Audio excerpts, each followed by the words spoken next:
I'm not going to be here next week. I'm taking another holiday with Durga, but that's the last one this year. She says, I think so. I can't afford, nobody can be away in November and December, so it has to be the last one. So we are now at number 155. We finished last time, 2 weeks ago. So, on the subject of Master's clear memory, I remember an episode involving Oliver Rogers, a disciple about 55 years old, well past the age of most of us, who came as a disciple about a year after I did. Rogers, as the Master called him, said to him one day, I heard you many years ago, Master, at Boston Symphony Hall. Something impressed me particular that day. In that full auditorium, you kept your gaze fixed on me. I remember, answered the Master quietly. It had taken his disciple all these years to come. Rogers added, during all that time, I never forgot you. I kept wondering where you were and asking about you. How wonderful it is to have found you at last. I think that's one of the sweetest stories in the whole book, isn't it? Can you imagine? Master, he said he had that vision when he was in the meditating at the Ranchi school, and he saw all the faces, and then Swami asked him at the end, have all the faces that you've seen, have they all come to you? I'm just waiting for one or two more, he said. And then one or two more came before he passed away. And Oliver Rogers, there it was, he saw him. It must look so different to the Masters. We see physical bodies, but they see vibrations of consciousness. So it must be that people differentiate themselves quite dramatically. Swamiji made a comment sort of like that at one point about seeing everybody as just egos on a spectrum between delusion and self-realization. So he would recognize people by the energy that they have. So imagine in a whole auditorium, even if there's thousands of people, if there's one person there whose energy really matches yours, he's your own. If you recognize your brother or your own child, you wouldn't forget him. And I certainly know from when I've been in front of groups that there'll be people in the room that just completely capture. Sometimes I have to work not to give a whole lecture to like one person, because there'll just be one person who's so connected, and all the others are sort of there, but it's very dramatic, actually. It's not at all difficult. When we're a small group like this and we're all in tune with each other, it's not quite so much like that. But in a larger room, even on Sundays sometimes. But certainly when I speak to audiences that I don't know, there'll just be a couple of people, and you actually even end up feeling like the whole evening was just for them. So it doesn't really matter how many were there. There were just a couple of them. That's why I never count the number of people in the class. There can be 3 people in the class. There can be 300, and there's still only 3 people in the class. That's when Master once, remember when Dr. Lewis said about there were 5,000 at the lecture, and Master said 5 will sign up for the classes. He must have just stood there and realized that there were only 5 people really listening to him in that room. So from that point of view, of course he would speak to Oliver and remember him. He also, Oliver's karma was complicated, because he saw him all those years ago, remembered him all that time, but didn't come to him until he'd already gone through many things in life. And so, as a consequence, Master must have been waiting for him the whole time. And also it may have been, one can imagine that Master knew this was his moment, and he had to give that man as much energy as he could in order to be able to pull him in, that it would hold him all those years so that he wouldn't lose. Yeah, it's just such a different story than the story we think it is. We look at it in so physical cause and effect. Yeah. Some of the first times listening to Swami Kriyananda, I had the feeling that he was talking to me and no one else in the room. Exactly. I know. Those are wonderful moments, aren't they? And that's the Rasa Leela. All the gopis went out, and every gopi had a Krishna, and they all thought they were the only one dancing with Krishna. I love that. That's those beautiful pictures. Yeah. For me, it's just so reassuring and so fascinating and so deeply satisfying that in the underneath the whole movie that we find ourselves in, all the drama, all the different storylines, that underneath all of that, there's just this like unfathomable love that God has for us. And in Master, God in the form of Master would be able to be so personal, so deeply personal with Roger and then with Swami and all of us. Underneath all this crazy storyline is God just loving us so deeply and so amazingly that it overwhelms, for me it takes the place of everything else and becomes the only thing that's really important and worthwhile considering. Yes. I mean, it's nice the older we get to bring it down to such a simple thought. I don't mean to dwell on age, but it's gotten so much simpler for me lately. Just really that. There's just like, if you can just keep that thread. There's a wonderful story that is in my book about Swamiji, about after he was expelled from SRF in 1962, and he went from Delhi to New York to meet the board of the Daya Mata and Tara Mata. He left India to do that, and then he was never allowed back into India, and he never went back to SRF, and he never contacted any of the people who he'd been spending all those years with. So he just was there, and then he vaporized. That was it, he was gone. And it was many years before any of them heard of him again, and it was 10 years before he ever went back. And when he went back, he didn't go back in a public lecture way, so he only saw a few close friends. But then in 2003, he moved back and advertised himself and contacted people. And then there's the story that's told in there of this man who came to him who had been, I think, 12 or maybe less than 12, who'd come with his father to see Swami. And when his father took Kriya, this is 1961 or so, when his father took Kriya, this boy wanted to take Kriya. But Swami said, "You're a little young." He said, "I'll give it to you later, wait." And then Swami disappeared. But he never took Kriya from anyone else, even though he stayed on the path. He never took the Kriya initiation. And when Swami came back in 2003, he came back to see him. Like what, 40 years later? And said, "You told me to wait, so I've waited." He said, "I've been waiting for you." That's what the disciple said. And Swami said, "I've been waiting for you also." Amazing. Just, it's literally true. He just couldn't do it because Swami told him to wait, so he waited. My.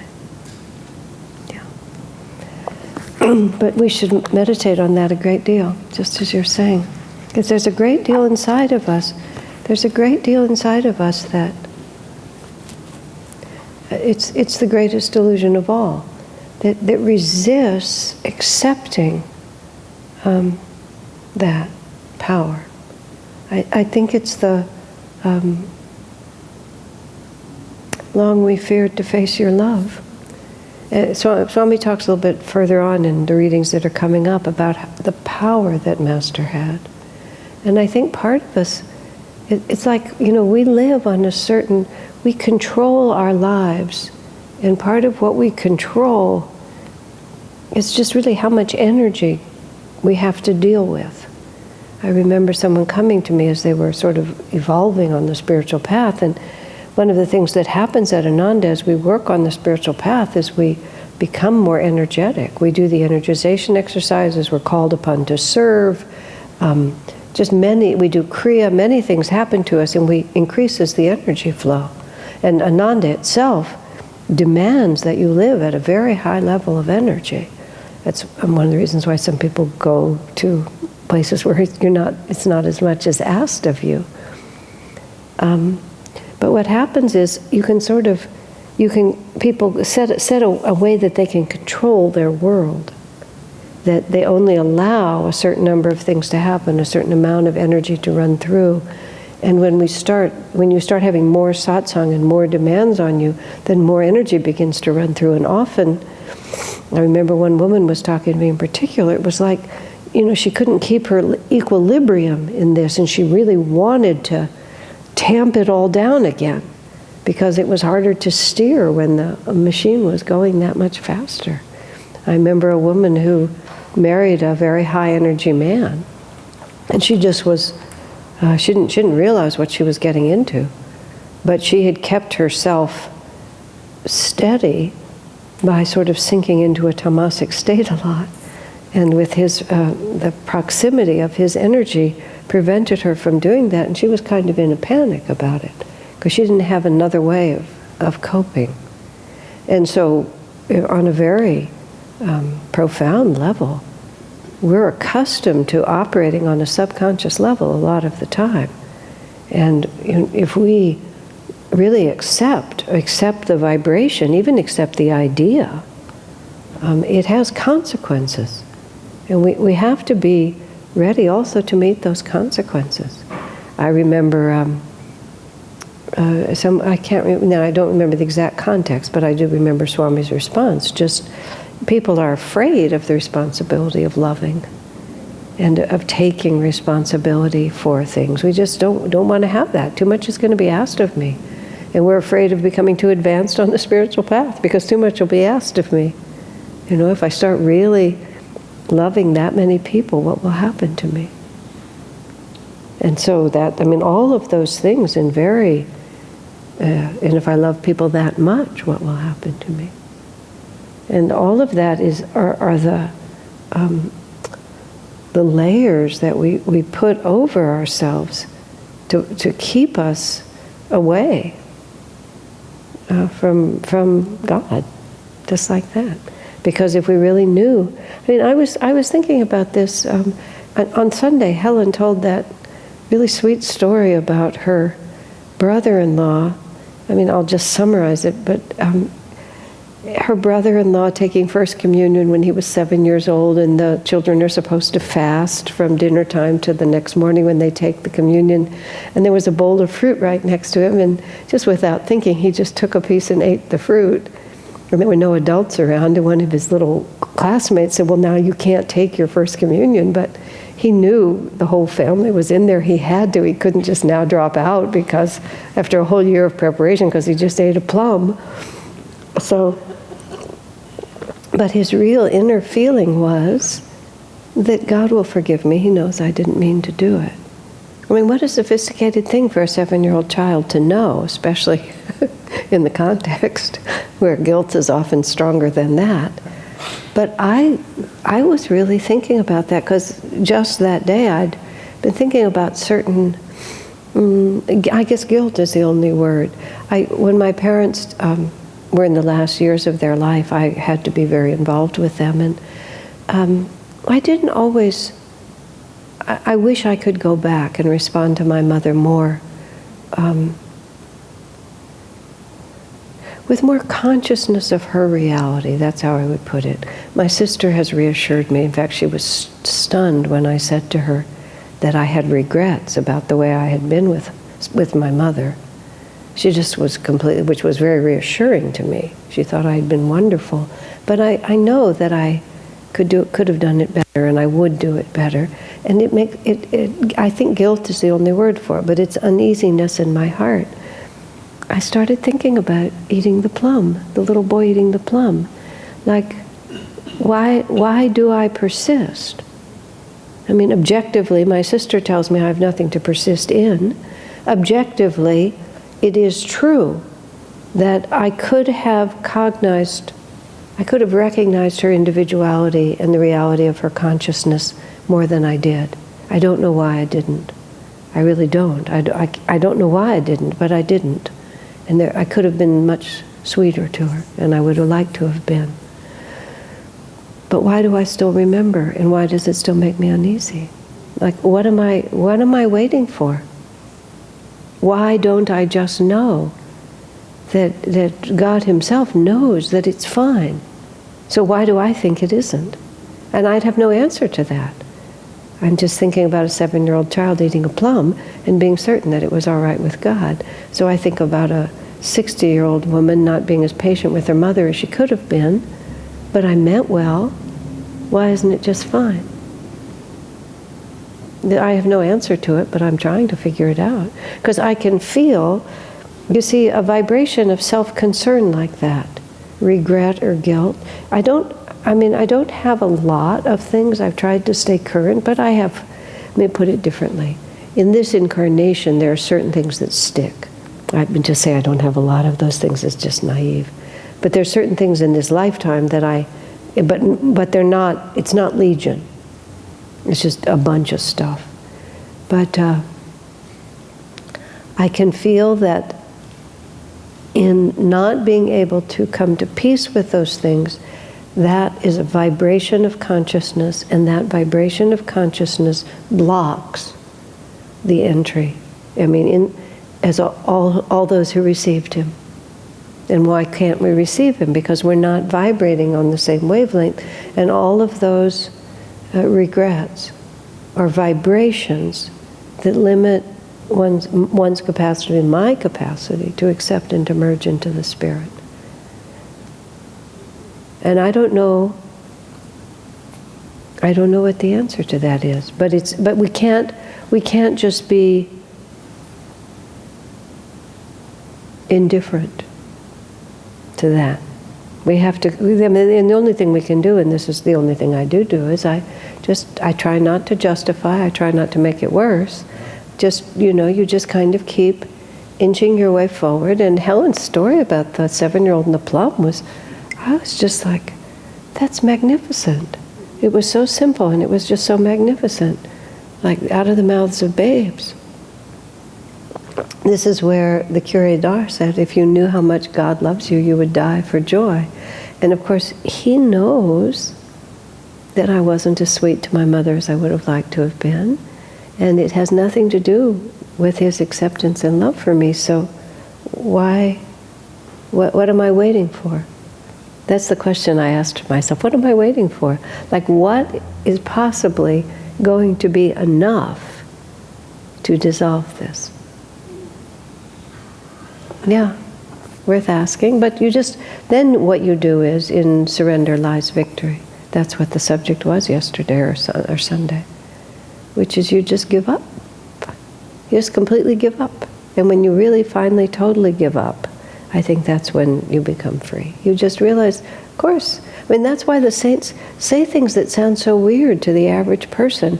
All that, I'm nothing, I'm dust, I'm just nothing in front of God, I'm just dust, God is everything, I am nothing. And after a while, the ego wants to assert itself, but I think it's an actual perception. Left to my own devices, look at what a mess I make. So the only hope here is to just give up, let go, let the divine work through us. But again, you see, those vibrations keep us from doing it. So I'm going in a circle, and I think I'll just stop. Pardon me?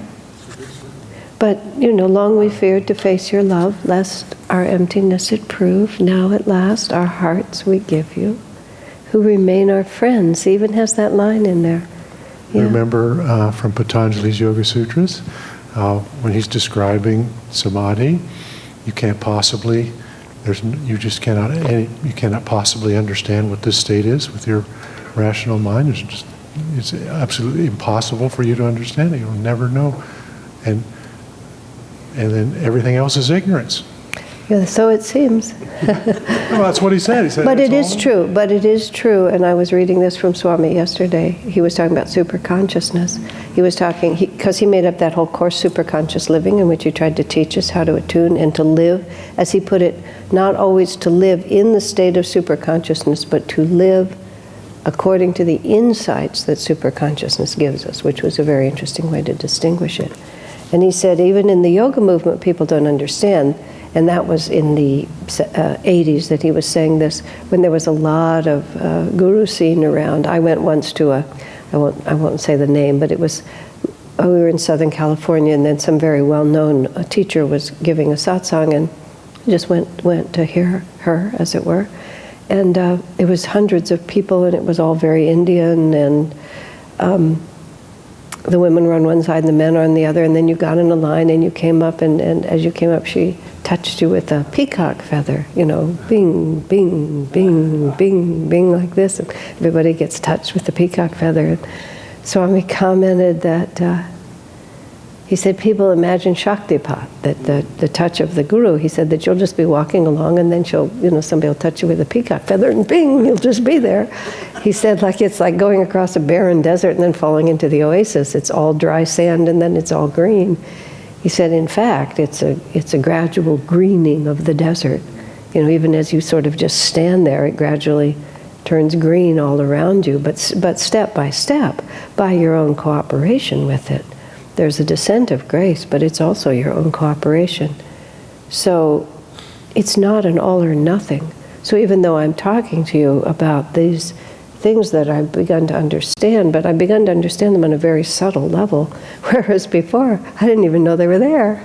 I just lived with them. I didn't even know it was happening. But the gradual greening of the desert, you begin to see the contrasts around you. And 30 years of saying, long we feared to face your love, it's begun finally to say, hey, maybe you should listen to this song instead of just singing it every week. That's why we do the same thing every week, because it takes us a while to get there. And if we're bored with the same thing every week, I don't think it's the fault of the ritual. It's just, it takes energy to keep finding new meaning. What I was going to say also from the book of stories of Swami is the story, I don't remember if his name is on it or not, so I won't say his name, but he had a near death, or he had the beginning of no, that wasn't the point. It was part of his story, but it doesn't matter. But it was when he was having the near death experience, and he fell and bonged his head really badly and started leaving his body and was drawn into the presence of a powerful angelic being. And he described how it wasn't so much, it was beautiful, his description. He said, it wasn't so much that I let go of my desires.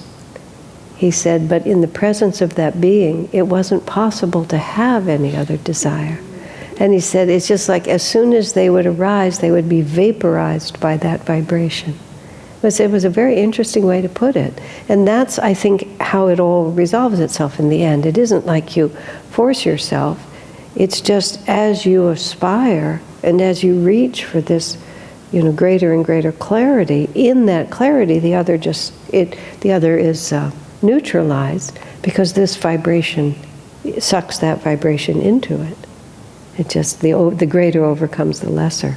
So that's why it does feel like, what can I possibly do? But then when we finally stop trying to hold on to our separateness and allow that energy in, then it all, as Master said, when ecstasy comes, everything goes.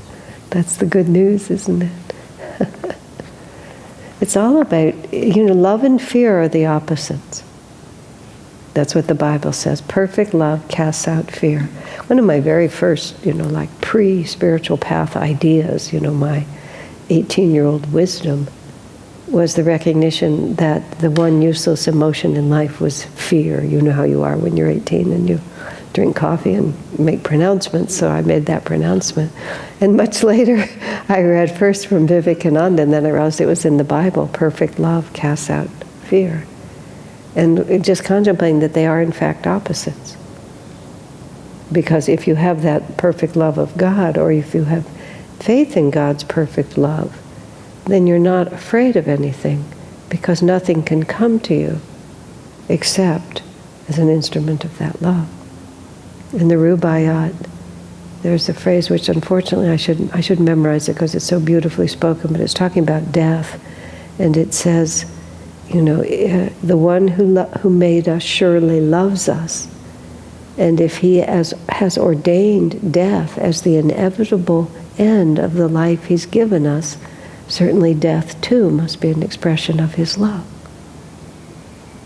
And imprisonment, disease, loss, heartbreak, how could it all not be an expression of his love? But that you have to have, but we fear all those things.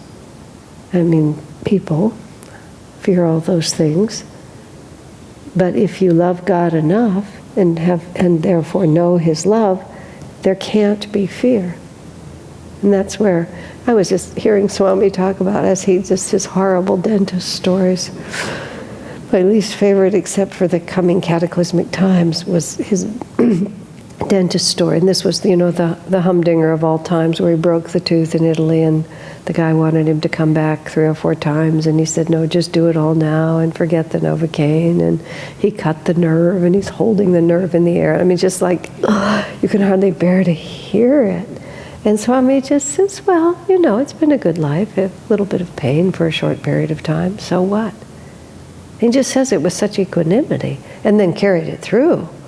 When I have my teeth cleaned, I wince, and every time, I'm sure all of us do, every time you have any dental work due, you have to go to the Swami doesn't take Novocaine part of the story, and just, how am I going to deal with this? At least I do, and I'm sure that's why he said it to us so many times, because we don't have that many opportunities, fortunately, most of us, to really confront that fundamental fear.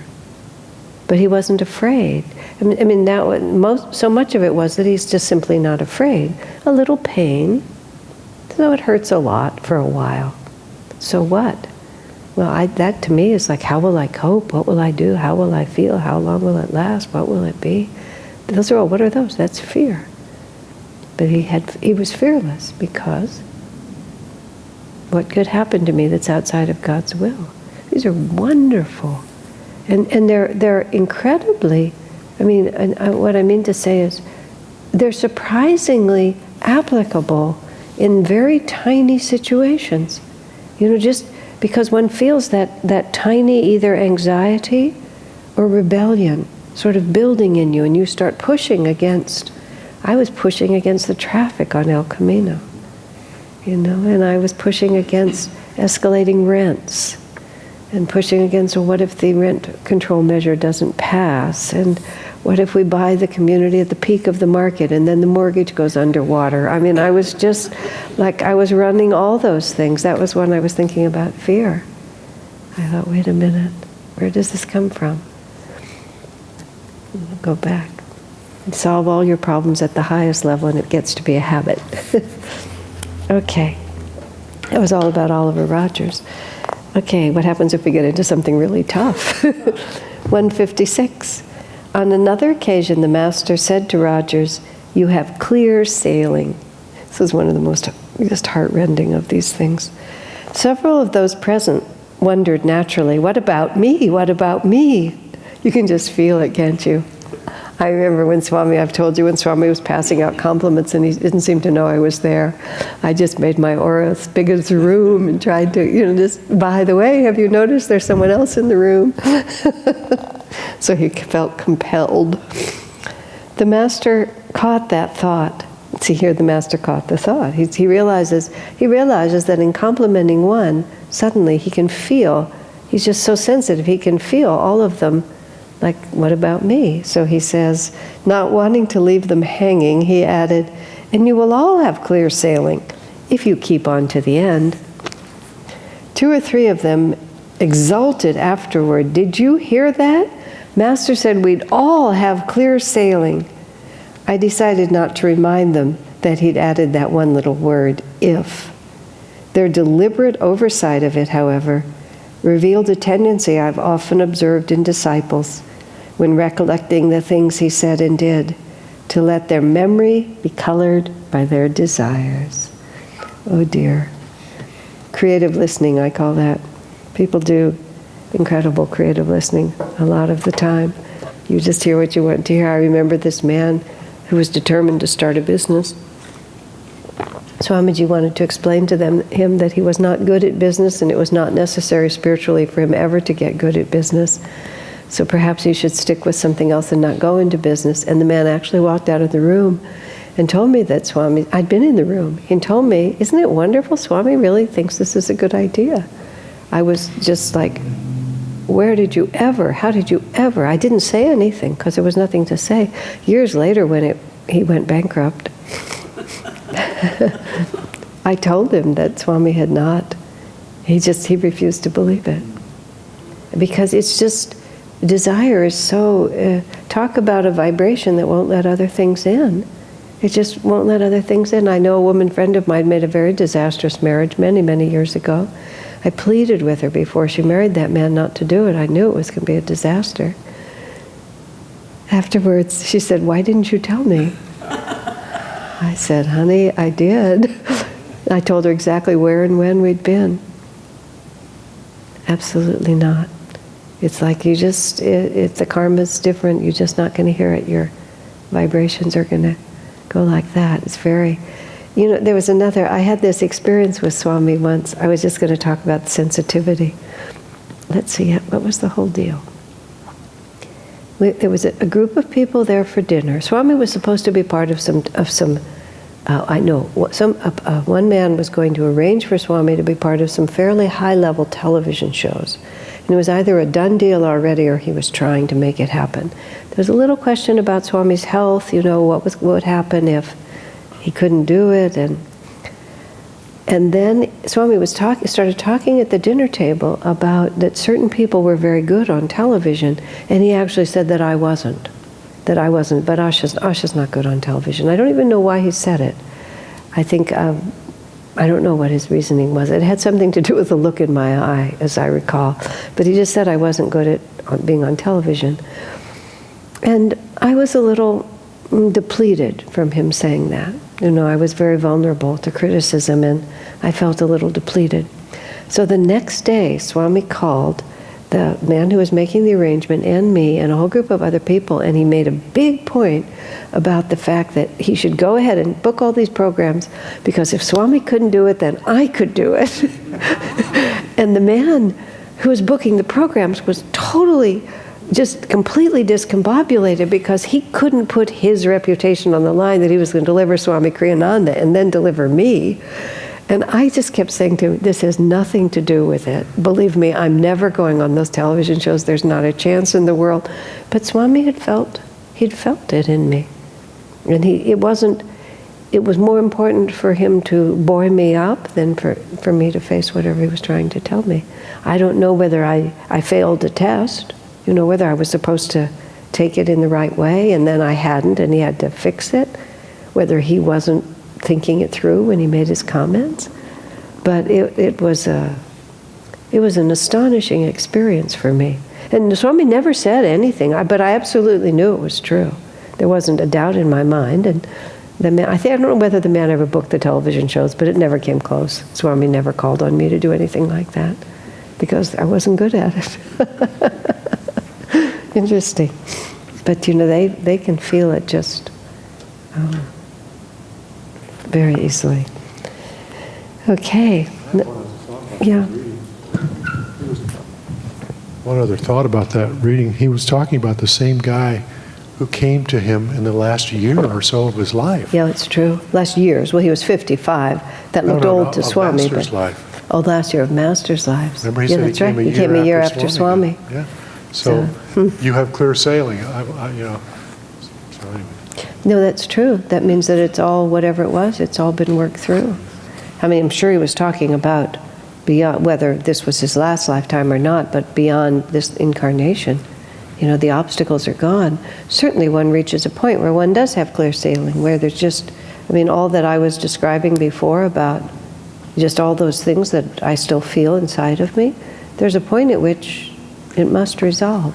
And then karma just may still roll itself out, but you're just not, you're always free inwardly. Swami said effortlessly liberating. Effortlessly liberating. It becomes, you work, and then it becomes effortlessly liberating. Yeah. That reminds me of when I read somewhere that you can become liberated in your sleep, that you can become enlightened in your sleep. I thought, well, I think I'll do it that way. Yeah, I'll just fall asleep tonight and wake up a master tomorrow. That's simple. Okay. How about bringing me a cup of coffee? Yeah. Okay, number 157. That last reflection naturally raises a question. How reliable are you, Walter, when you quote him? Walter means Kriyananda. Fortunately, my interest has always been in what he actually said, not in what I wanted him to say.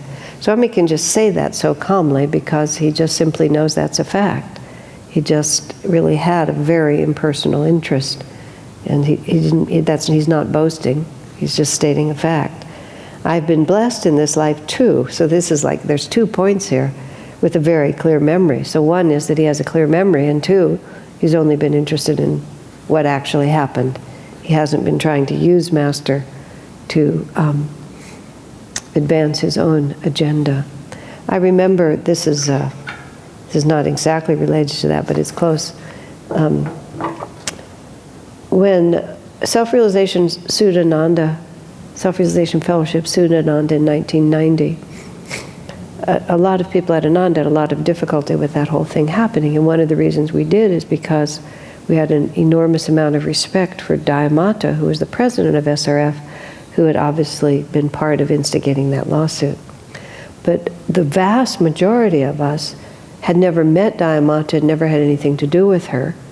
And the reason we had such respect for her was because of the way Swami wrote about her in his autobiography, which he'd published in 1976.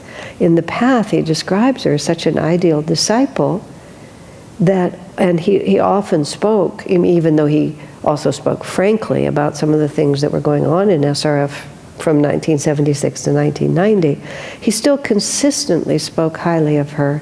And most of us were profoundly influenced by that initial picture of her wonderful devotion and what a great disciple she was.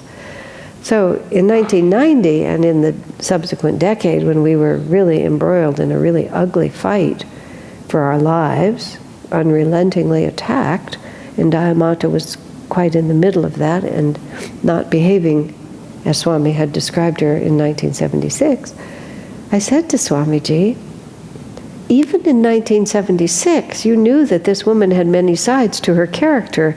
You had already experienced a great deal of what we experienced in the 90s. Yes, he said, but by writing about her the way you did, I said, you laid a trap for yourself because you taught us to have this great respect and reverence for her that caused people to doubt you later on. He said, yes. He said, I knew that that was always the possibility. But he said, but what I wrote was also true. Just as simple as that. In another context, he was writing something, and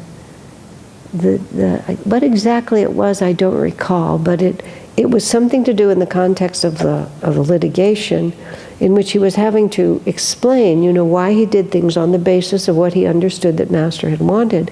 And he was making a case for something that was fairly important. And then he threw in something else Master said that was completely contradictory and undermined his whole position. And naturally, those of us who were reading the paper pointed that out. And he said, yes, but he also said it. And he said it has to also be considered. Because you can't do it. You can't try to win with anything but truth. Because in the end, the only thing that will win is truth, so why bother? Amazing. So, my interest has always been in what he actually said, not what I wanted him to say. And I've been blessed in this life too with a very clear memory. It serves me best when it comes to words and speech patterns. Perhaps that was why I aspired as a young man to be a playwright. It may also be why I've always had a certain facility for languages. In my mind, I can hear people speaking after hearing them speak a little. From that recollection, I am able to phrase my own sentences. So I guess when he, would have to learn Italian or Balinese or whatever he was trying to learn, he could remember. I mean, that's the hardest thing. There was this chubby little baby. I was with Kirtani and Ananda, and there was this chubby little baby. And I thought maybe we can have another phrase. So they gave me the Italian word for small little fat one, which I couldn't remember for 5 minutes. But it sounded so much more charming in Italian than just to call him fatso in English. I mean, he was 3 months old, so we weren't really hurting his feelings. But Swamiji can hear people saying it. That's why he could pick up languages, because if somebody told him, I have to go to the store and buy something in a language he didn't know, he could still hear those phrases, which is really quite something. Rod Brown, a friend of mine in college, told me after reading my autobiography, Rod Brown had been his roommate, and he figures prominently in the path, not always in a positive way. And Rod said to him, "I have only one objection to your book. You have total recall." Meaning all of their college foibles he could report with great accuracy. In 1950, the Master decided to return to India, if possible. He planned to take me as well as several others along with him. One day at his desert retreat, I said to him, "I believe I could learn Bengali easily." "Very easily," he replied. Then pointing to his mouth, he said, "Muk," to his nose, "na," not, to his eyes, a chok, to an ear, "kan," to his hand, "hat." 8 years later, when I finally got to go to India, I verified that this memory was accurate. Language he'd never heard, probably. I remember reading a note someone had scribbled in the margin of a letter that I had once written. I'd written the letter over 40 years earlier. Beside my quote of what that person had said to me, she had scribbled, "Not in those words." It was Dayamata. And he'd remembered what she'd said exactly, and she didn't want to have to face it. "Not in those words." But yes, exactly in those words. I'm quite certain, for even today I can hear in my mind the very tone of her voice as she spoke them. Swamiji also, I've said this in my book, I tell that story of him being with Padma, and they were doing some business, and there was a realtor involved, and an hour later they needed to call the realtor, and she was going to look up the phone number, and he just recited it from memory. She said, "It was just on the top of the page and you just glanced at it." He said, "No, I didn't glance at it." He said, "I concentrated when I looked at it." So another aspect of this capacity of Swamiji's, which is that he was not inclined to go into subconsciousness. And many of us live our lives in a more or less subconscious way. And so even when people are talking to us or we're having experiences, a great deal of we're just nowhere. We're not really up and fully present. I mean, that was one of the, to my mind, enormous benefits of spending any time with Swami, is you had to be awake and ready. There was just no way you could just kind of drift off and not be listening. You had to be always listening.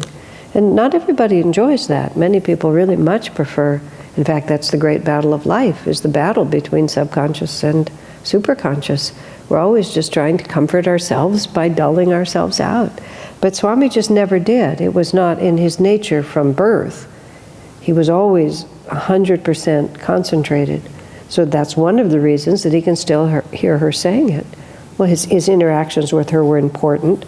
The comment that she made at that time, I can't remember exactly right now what it was, but it was something of great significance to him. And so of course he remembered it. It mattered. He couldn't lose it. It may be that the Master gave me a special blessing in this respect, for though he told me to write down his words, I knew no shorthand.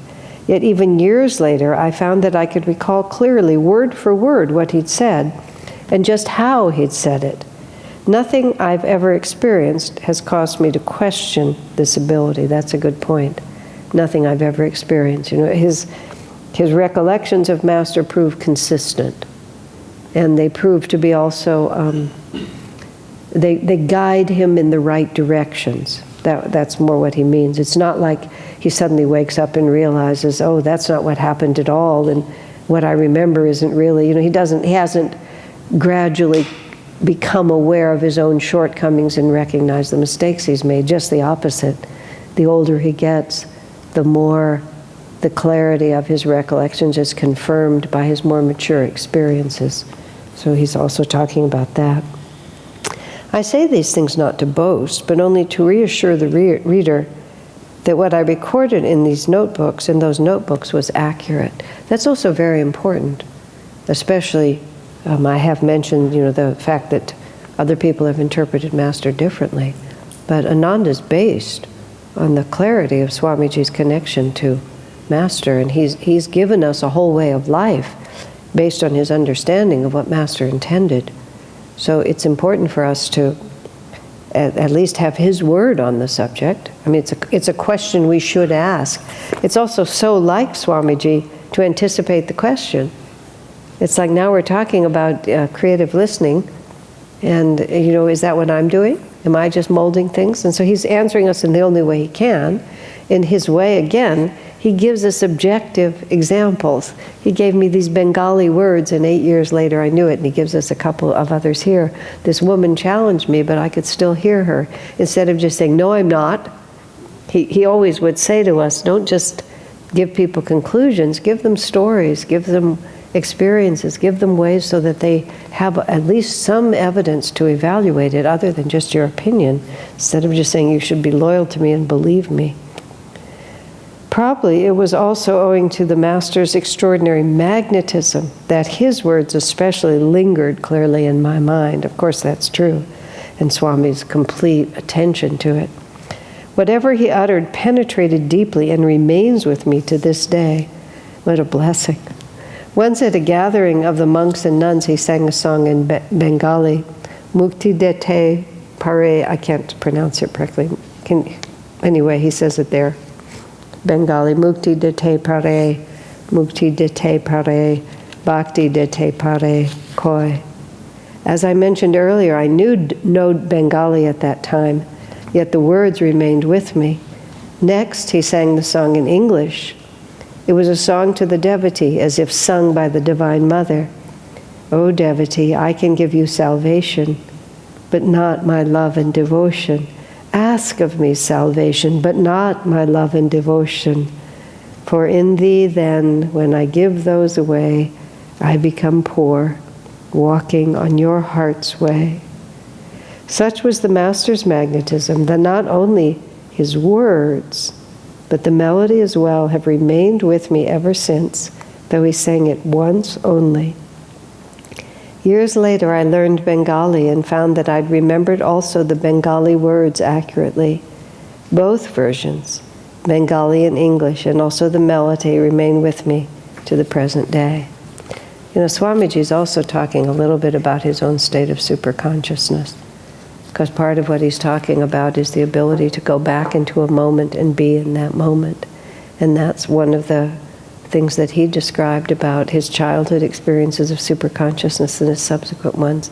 I mean, Master singing that song, I'm sure, put Swamiji into a superconscious state, or I can imagine that it would.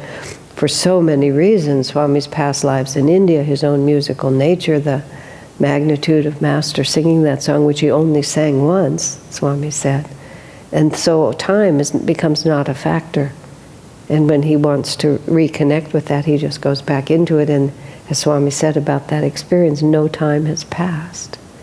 The intensity of things is diminished by time, but if you can dissolve the illusion of time, then no diminishment happens. Wow, let's take a break. Let's take a little time. I was saying that thought of retrieving something in a superconscious state and no time has passed. I hadn't really thought about that in terms of Swami's remarkable recollections of his time with Master. But another thing that I had thought of was that Patanjali, perfect non-attachment, allows you to remember your past lives. So the less attached you are moment to moment, the more the whole span of time is accessible to you. So that's where it isn't just barren desert and then a green oasis. It's a process. So the more detached you are, the more clearly and accurately, you can remember.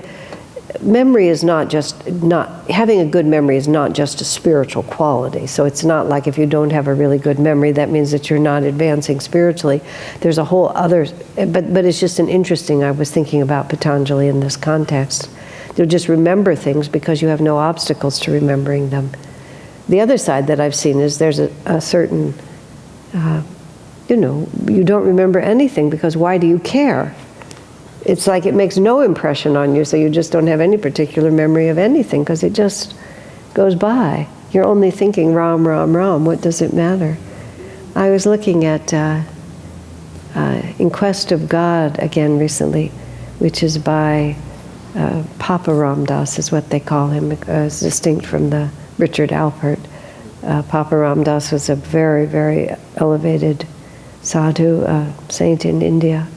He came to visit America, and Swami talks about him somewhere because SRF hosted him.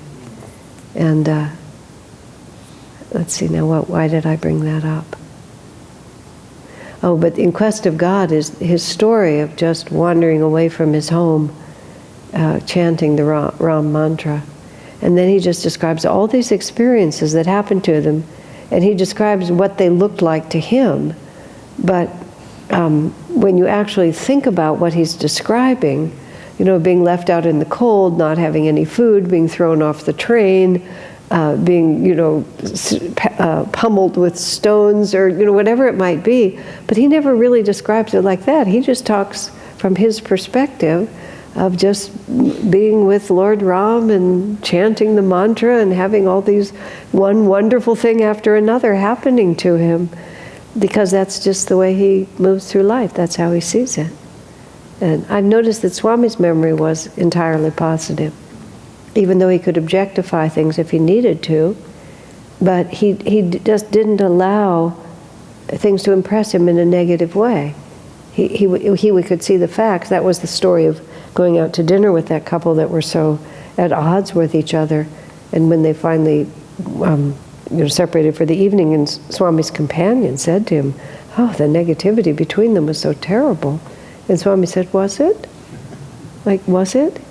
But then he realized that he'd spent the entire evening trying to create a harmonious understanding between them, or trying to help them see things in a more positive light, but he'd never defined it in his mind as negative. He just responded as he felt appropriate to what was happening, so that when he walked away, he didn't say, "Oh, that was a terrible experience." And that was what Ram Dass was doing. Everything that happened to him was just Ram Leela. It was just God playing with him. And so what the objective, how you would objectively define it, that wasn't the experience he was having. I mean, that's a very, very interesting thought. This goes back to the beginning of these dissonant vibrations that I was talking about that linger in the heart, because we define our experiences in ways that create dissonance within us and separate us from God. And then, even after they're over, we have made up that story and we get to keep living in it. So here I am, where my sister assures me that I was wonderful with my mother, but I can tell how I could have done better, and so I'm busy living in the story of what I didn't do. And the whole thing is 10 years over. So, I mean, like, well, what is the reality here? How we recreate these things. And then the 7-year-old boy eats the plum. And he knows that it doesn't matter because God loves him. There's lots of fun we can have. Okay. Number 158. The song I've just quoted was so heart-meltingly sweet. It brought tears of longing to my eyes. Ah, one thought for Divine Mother's love. Obviously, what the words meant was, don't seek me merely for salvation. Seek me for my love. It is easy to see that many women especially, encountering such tenderness and sweetness in the Master's nature, must have looked upon him with motherly eyes. Yet his nature was at the same time extraordinarily powerful. You know, in Durga Mata's recollections of Masters, after his samadhi, when they go to see him after he's passed, after his Mahasamadhi, and she calls him Little Master, and she talks about his pudgy little hands and his pudgy little feet. And, you know, there's a part of you because Swami never talked about him like that. But Swamiji said that the women, especially, who'd been with him a very long time, and I remember once Swami said to me, he said, I never really put this in the path because I just didn't know where to put it, but Master was so adorable. That's how he said it. He was just adorable. because he just was. And so that's what he's referring to here. He only gives it a sentence or two, and you don't necessarily quite get it, where he says they looked on him with motherly eyes. He was just so lovable and so sweet and so childlike in his nature that they were enthralled with his company. But there was also that part of it. Little Master, they used to call him, actually, because he was short and his hands and feet were not large. But still, Swamiji could never do that. Partly, of course, Master was different with him, and Swami came at the end of his life.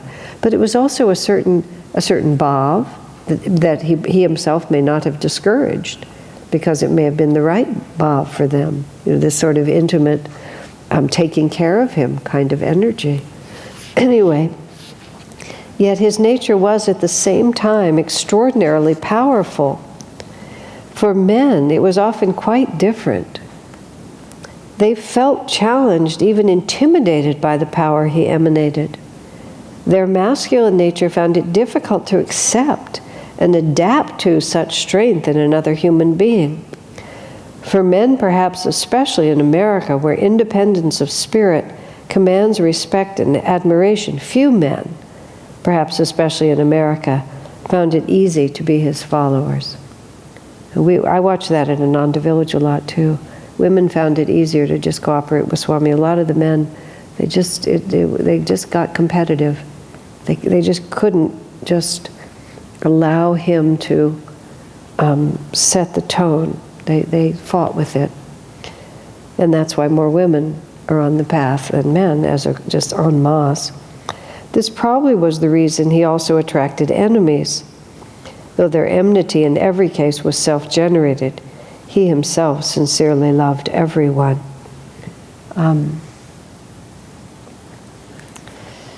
Of course, the truth is, his strength challenged them to become real men, not proud and aggressive, but noble, fair-minded, generous, whether in victory or defeat, and above all, strong in themselves. I remember, it was the story where Swami tells where he mentioned to Master that he had some ideas for developing the garden, remember? And Master rather dismissively said, "Ask Ananda Mata, she knows my wishes for the garden." And Swamiji himself, he was honest enough, he writes this in his autobiography, he just chafed under that. He said, "Can't I have my own opinions? Can't I do anything around here the way I want to do it?" And a woman wouldn't necessarily feel that. Women and men are not all that different, but the feminine side is often quite happy to have the man in charge, have the masculine energy lead. Nowadays, the male and female, the people incarnate, souls incarnating in male and female, it's a little more scrambled, but nonetheless. But a lot of women, especially in partnership with a very strong man, are quite happy to have that energy, and especially the disciples, the female disciples of the Master would just be delighted to have him guiding, and then they could just supportively cooperate with what it was that he wanted. They would actually feel very secure in that position. But for Swami, a piece of him, but I have my own ideas, I have my own ways of doing things, especially in America, where men are trained this way. So it was a challenge. One thinks in this respect of Jesus Christ, whom the Pharisees opposed from the beginning, because even without speaking, he emanated so much spiritual power. It was a power incalculably greater than their own. Now they're the Pharisees, that are the corrupt priesthood, and they have a pretty good deal going for themselves.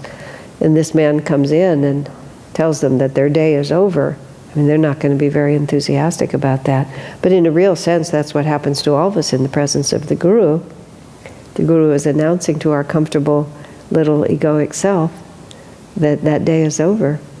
And there's a strong inclination that rises up within us to defend ourselves against that. That's the same thing we're talking about earlier, about it's just like, but I have my own ways, and what would happen to me if I just give in to this? And I don't want to just be a follower. I have to have my own creative will. And there's some conversation, I think we've already been through it, where, or maybe it's coming, where one of the disciples says to Swami something like, "But I have my own will too." And Master responds, your will is guided by whims and fancies. That's what Sri Yukteswar said. By whims and fancies until it's anchored in divine will. But we're attached to that and don't know it.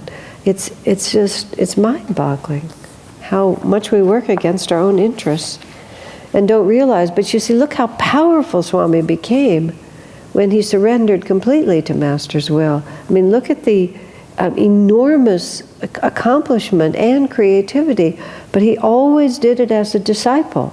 And he was always trying to explain to us, if you act as a disciple with the desire to serve, all of that self that you're trying so hard to express will actually finally be able to express. And that was when he would use the words. He said, what most people call creativity is actually just imitative, because they're not in their own point of origin.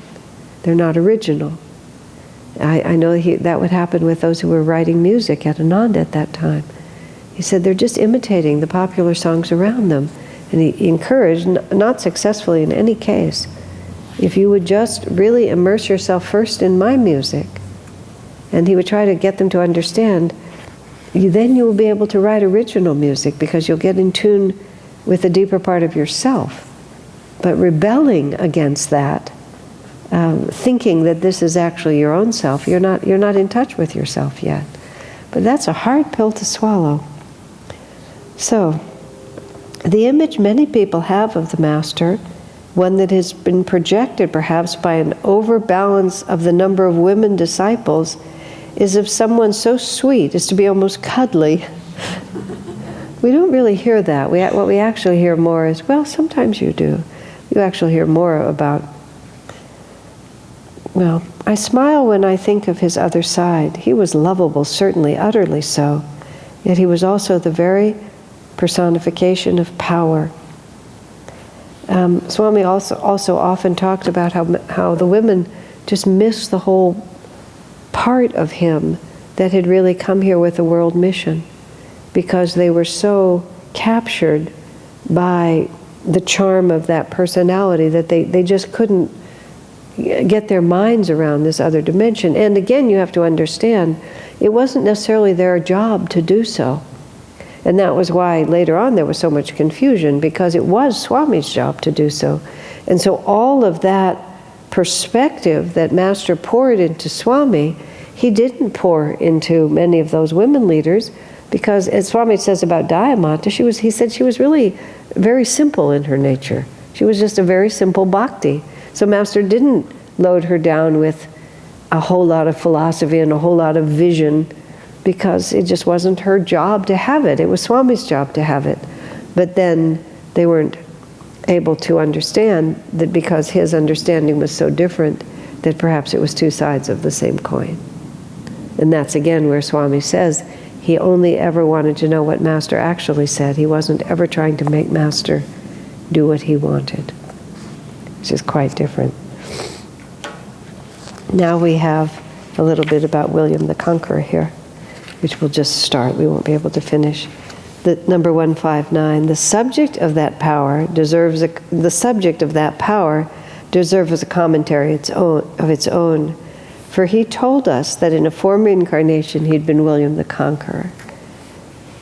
What an irony for me personally. I'd been raised until the age of 13 within the English school system, where little good was said about William. Indeed, I considered him one of the great villains of history. And here suddenly, to my self-admitted dismay, I found that this villain was my own guru. Can you imagine? Swamiji was so new on the path, he was so young.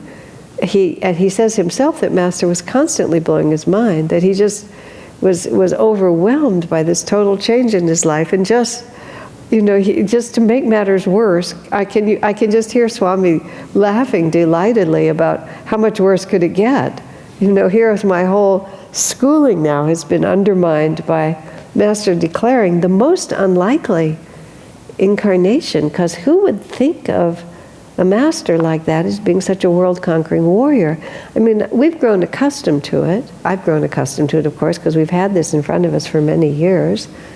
But still, it even just in itself, it just dismantles so much of our preconceptions, and that's what Swami's working with here. Our preconceptions of what a master is supposed to be like. Blessed Jesus, meek and mild. It's not true, because also it gives us an idea of what we have to rise to. These are all, again, all these self-protective little systems that we build up, that this is all I'm going to take and no more. And I'm going to bring the spiritual path down to where I'm standing so that I can feel satisfied that I'm walking it, when it's just not a possibility. Naturally, on first receiving this news, I made it a point to read up on William's life.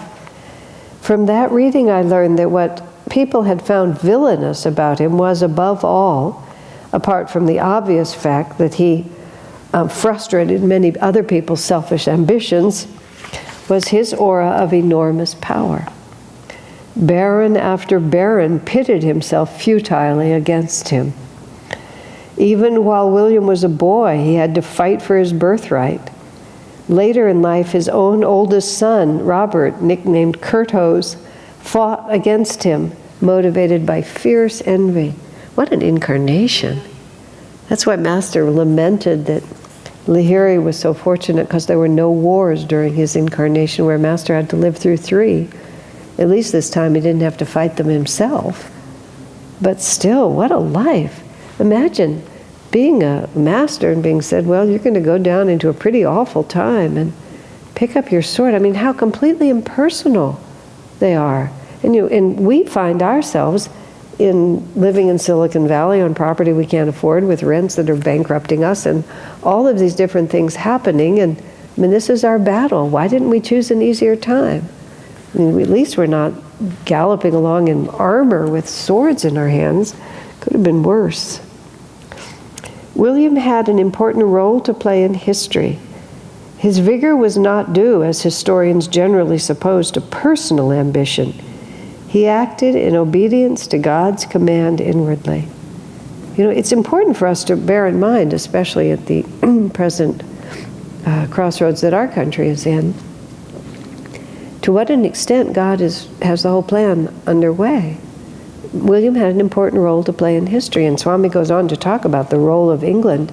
You know, that it's not, America is the country of Dwapara Yuga, and it's the country in which self-realization was first planted. It's the place in which Ananda began and Master began. It's no accident that these things happen, and when our country finds itself on such a peculiar path like we're on right now, again, that fear comes in, you see. But if God has it in hand, which he must. I mean, when all that happened in William's life, when he came from Normandy and he went into England, and all of the things that had to happen, which they didn't look anything like coming and teaching Kriya Yoga in Los Angeles. They just didn't look anything like it. But it was an avatar's incarnation, and it was no less obedient to the will of God inside him than when he came to this country as Yogananda. His was a hard life, so also were the times he lived in. He had no alternative but to respond appropriately to the countless challenges he faced. Had he been more acquiescing, he would have failed in his task. It must be remembered that God sends not only nourishing rain upon the earth, but also lightning, drought, and raging floods. We're so in favor of the nourishing rain. William was a divine instrument in an important destiny. He forged into a single nation a patchwork of loosely knit warring fiefdoms.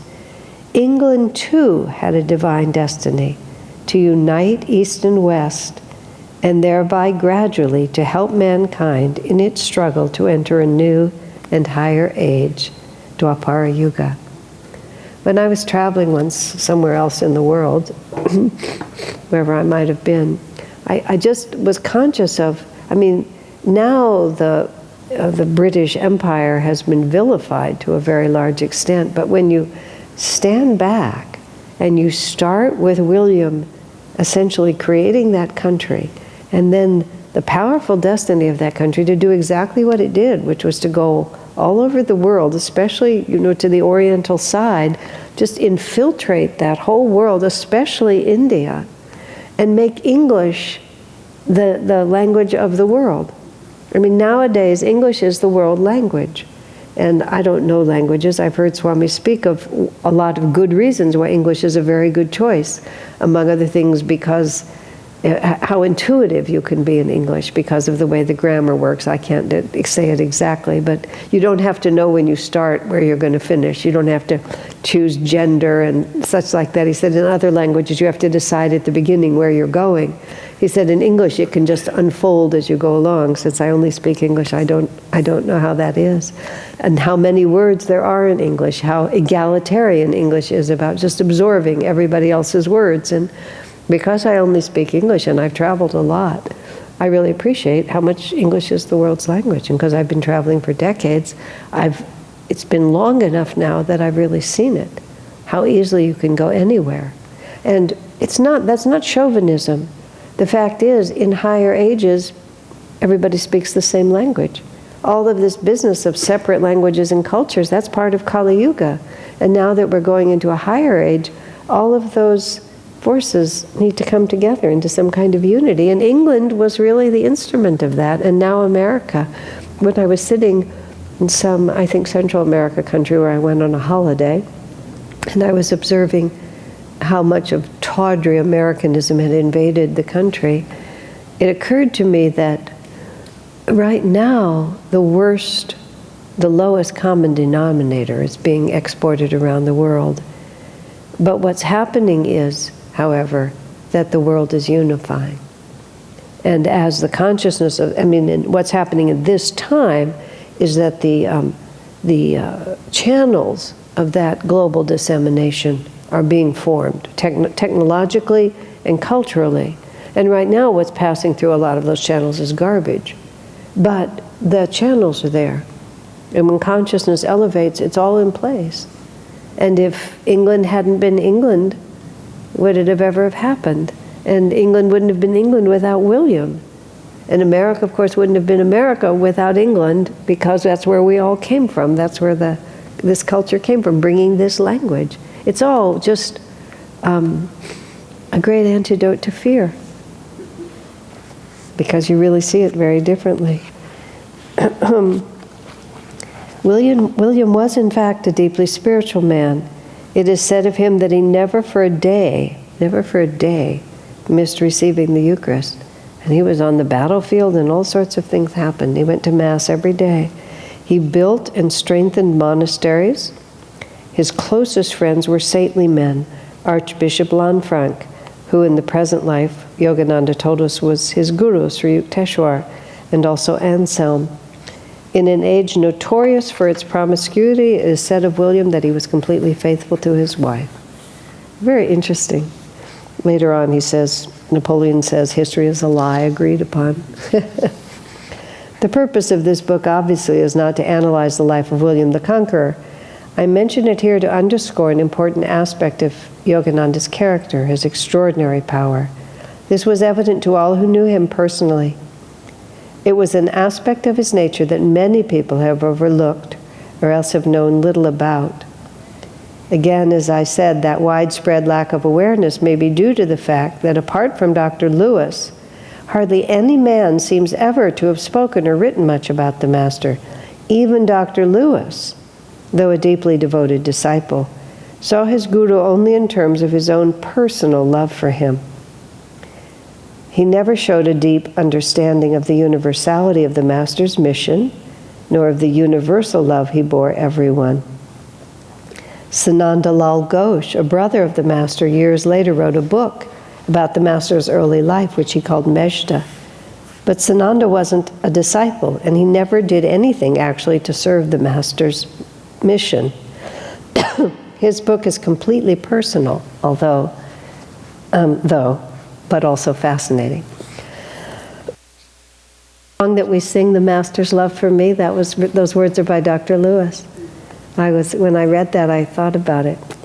And Dr. Lewis and Master met when they were both in their 20s. And Swami also describes Master at that time was emphasizing his unity with people rather than his difference. And he and Dr. Lewis just grew up as pals. He was a family friend. He came and stayed at their house all the time. They traveled together. But again, it was Dr. Lewis's nature. As Swami said, he was a dentist from a small town in Massachusetts, and he just didn't have, Swamiji was raised in Europe, speaking 4 languages by the time he was 10. He didn't even really have a nationality, Swamiji. But Dr. Lewis was a Boston dentist. That's where he came from. And so how do you go from that to changing the whole world? It's just a wholly different way. So Master cultivated Dr. Lewis according to Dr. Lewis's own personality. And he writes that beautiful song, The Master's Love for Me. But he says he didn't understand the mission either. And in many occasions, although Swami doesn't emphasize it, Dr. Lewis took directions that were not exactly the ones Master would have taken because he just didn't have the imagination to see it. He wasn't constituted that way. And then when he said here about Sananda never did anything actually to serve the Master's mission, I don't think he was saying that so much to, he wasn't meaning that as a complaint. But that meant also Sananda never stepped into the reality that was Master. And part of the way you can understand is when you step into that reality. I certainly know that many things that Swami said and asserted over the years, I didn't understand until I was more walking along the same path with responsibilities and with people. I would hear him say things and I wouldn't not believe them, but I had no way of understanding them until I found myself in the same position. So in the same way with Dr. Lewis and Sananda, they never really did that much to try to emulate or to carry forward what Master was doing, and that also limited their ability to understand it, which is also true for many of the women whose lives were spent in close proximity to him, or then, polishing his shoes and dusting his room after he left. So it still just all stays like that, and you never are drawn into that same reality, and so you don't really understand after that. That's why he mentioned that about Sananda, I think, is that it's a fascinating and a very sweet book, but it's only what Sananda could see because of who he was also. Well, I think that took us through tonight. So we went up to, not quite to the end of 159. Pardon me? One more paragraph. I know. When many people have commented, in fact, how surprised, not to say shocked, they were when they first heard the Master's voice on a recording. Resounding clearly in that voice is no baa of a gentle lamb, but the mighty roar of a spiritual warrior. Okay, very good. So we finished 159. So we went from 155 to 159. Very enjoyable. May I borrow a pen from someone?